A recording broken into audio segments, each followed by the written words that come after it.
My name is Kayla. I graduated from college 5 years ago. I moved out and started living on my own when I began college. That's because my father was a bit of an eccentric person. I was his first child, but he had hoped for a boy. When I was born a girl, he didn't even try to hide his disappointment and was hard on my mother. Even as I grew up, my father never accepted me as his daughter and hardly showed me any love. I have no fond memories of my father from my childhood. All I remember are his cold eyes and the many words he used to reject me. My mother protected me and showered me with love. Even taking on the role of my father, I was able to endure my father's harsh treatment thanks to her. 6 years later, Emery was born. My father was disappointed again that it was a girl, but something changed, and he started to adore Emery. However, his attitude towards me remained the same. It was clear that he treated Emery and me differently. As I went through elementary, middle, and high school, I was treated by my father as if I didn't exist. On the other hand, Emery was praised by my father for even the smallest things, and he bragged about how cute she was, like a little doll. In contrast, the way he would sigh and say, "Oh, but Kayla," was quite a shock to me. My mother would comfort me, saying, "Kayla is different from Emery, but she's very cute too."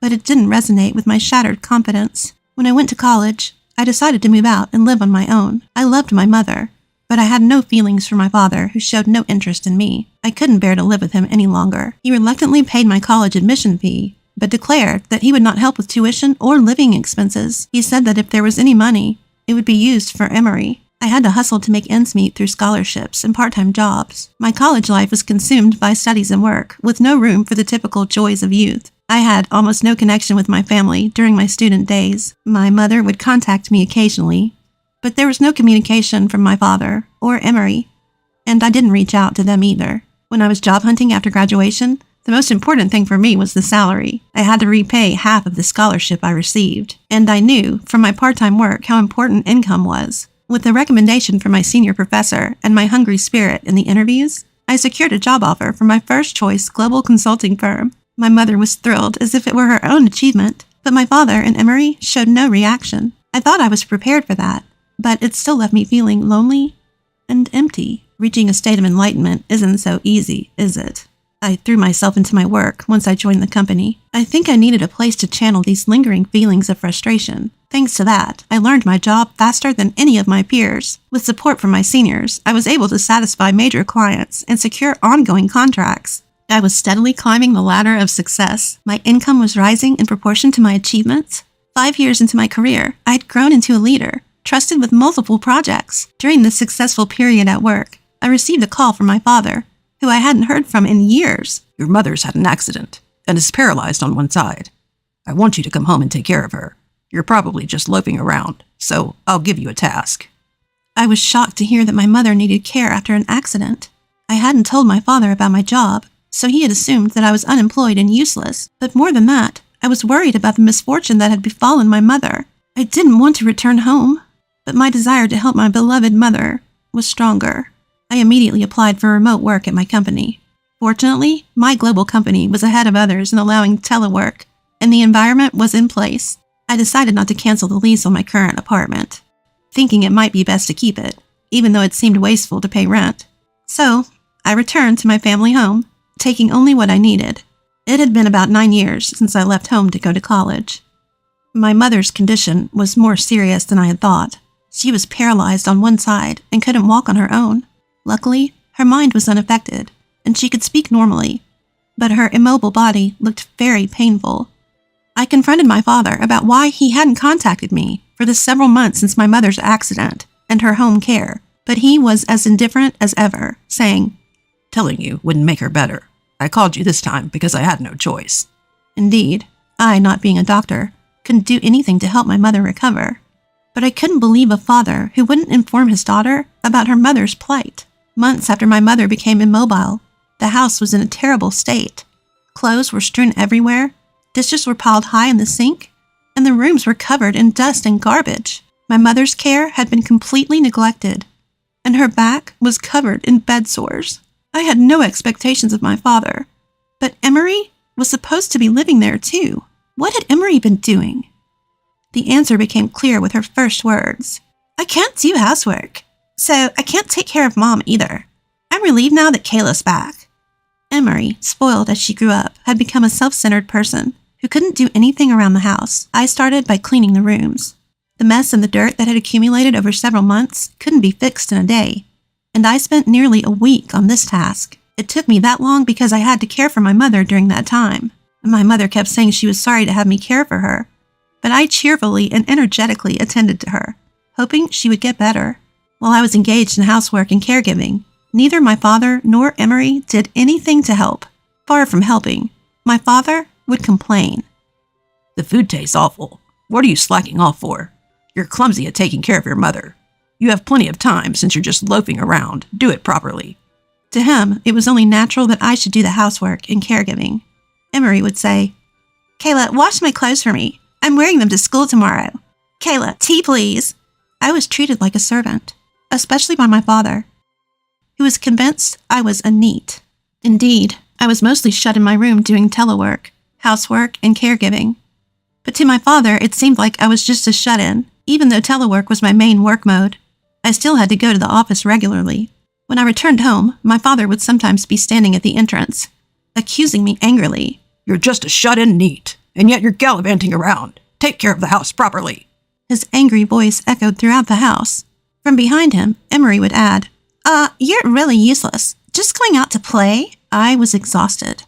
Every time I left the house to go to work, I would be met with insults and sarcasm from the two of them. I had made it a habit to go to my kept apartment and relax alone, tidying up the room before returning home. I was truly glad I had kept this room. The unreasonable demands and harsh treatment from my father and Emery grew stronger day by day. You must have some savings. Even if you're a NEET, contribute money to the household. My father, who worked me so hard, was now demanding money. I'm going on a day trip with my friends, so give me some funds. Emery, who did nothing around the house, was begging me for pocket money. What was I to those people? Not a daughter, not a sister. The painful days continued. One time, Emery screamed, My ring is gone, Kayla! Do you know where it is? Of course I didn't know anything about Emery's ring, and I had no interest in it since our tastes were different. When I told her I didn't know, she stormed into my room. I was slow to react to Emery's sudden action, and I was a beat late in following her into the room. When I arrived, I heard Emery's triumphant voice from inside.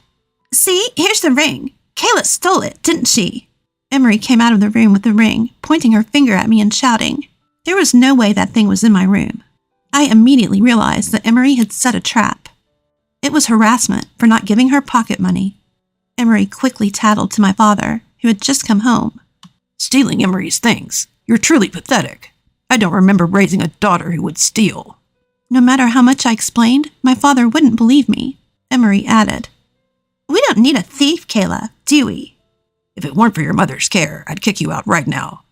Know some shame. And so I was labeled a thief.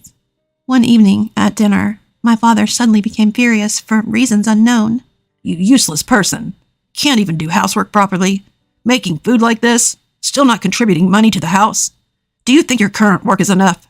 You're just a shut-in who gallivants around. I can't stand it anymore. I'll destroy your plaything. My father yelled and headed towards my room. My plaything? My computer? That's my essential work tool. If it's destroyed, it would be a disaster. I followed my father to my room and protected my precious work companion, just as he was about to lay hands on my computer. Emery was watching from behind, smirking. Around the time my mind and body were reaching their limits, my mother passed away peacefully. She was always grateful for my care and was pained by the way my father and Emery treated me. I felt my strength draining from my body. My heart was so shattered that I forgot to cry. Father and Emery were not only tearless, but acted as if a nuisance had been removed. Though we were in the same tearless situation, our reasons were 180 degrees apart. After my mother's funeral was quietly conducted, my father called me into the living room.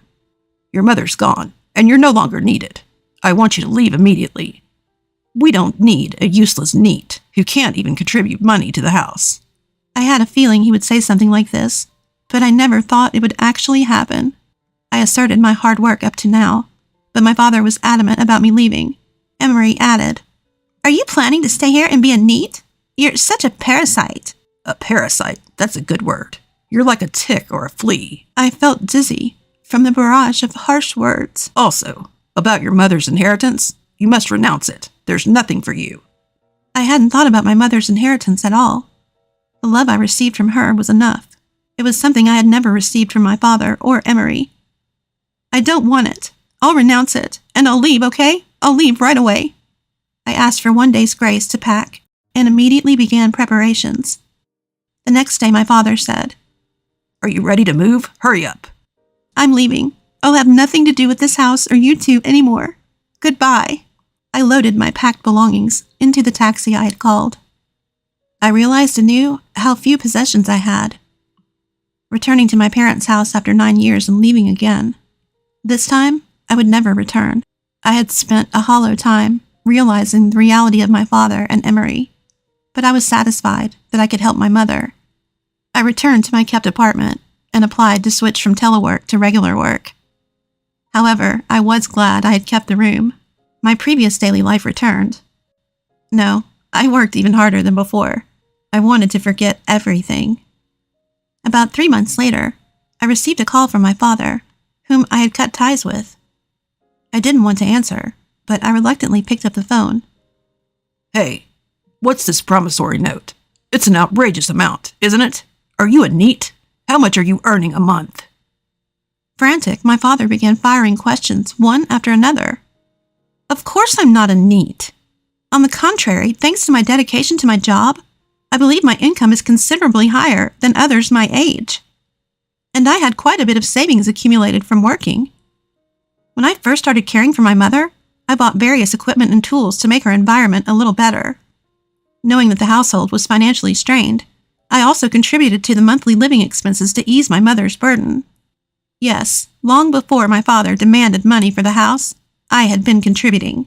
I even paid for Emery's tuition to alleviate my mother's worries. My mother, grateful for my various expenses, insisted on making it clear and had a promissory note drawn up between us.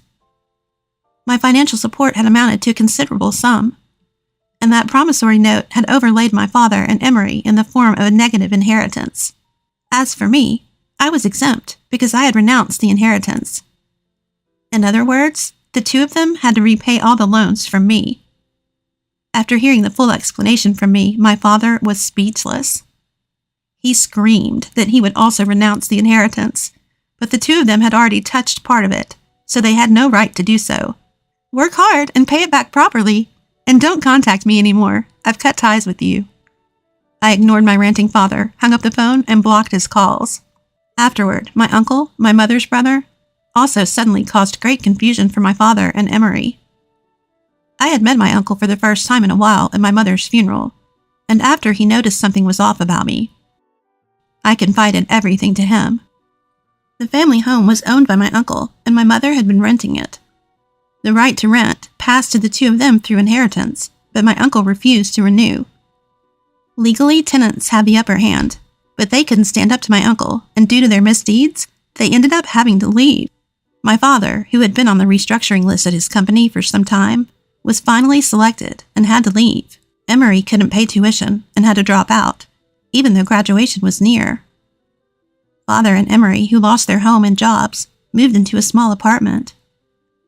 Most of my father's retirement money went to repay the debt to me. It would be difficult for him to find a new job at his age. Whether Emery, a college dropout, can find a decent job is also questionable. The two of them were becoming NEETs in a dark, small room. Thanks to my ambitious return to work, I succeeded in acquiring new clients and launching new projects. I was promoted to the first female division head. It's a bit late for a global company to have its first female division head. I am striving to nurture the next generation and make the company more open.